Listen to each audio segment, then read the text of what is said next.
So hello guys, welcome to my channel. So इस video के अंदर बेसिकली मैं ड्राइंग करने वाला हूँ डोरेमोन और नोबिता को। फर्स्ट टाइम मैं ड्रॉ करने वाला हूँ वाटर कलर से। वाटर कलर और पोस्टर कलर मिक्स करके मैं ड्राइंग करूँगा, बिकॉज मुझे उतना नॉलेज नहीं है, तो मेरे पास कलर्स भी उतने ज़्यादा नहीं है। तो ये ड्राइंग अगर अच्छी बनी तो नेक्स्ट ड्राइंग भी वाटर कलर से ही आएगी। तो let's start the video.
So guys यहाँ पे देख सकते हो मैंने थोड़े मेरे दिमाग के घोड़े दौड़ाए और मुझे एक आइडिया आया।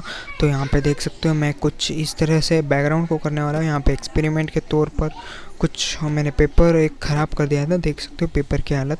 और यहाँ पे देख सकते हो मैं बैकग्राउंड को इसी तरह से कवर करने वाला हूँ।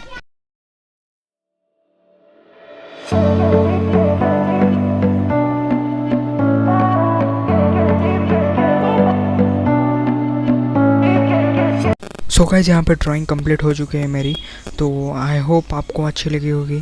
तो नेक्स्ट वीडियो इससे भी बहुत अच्छा होने वाला है, तो चैनल को सब्सक्राइब करो और तब तक के लिए बाय बाय।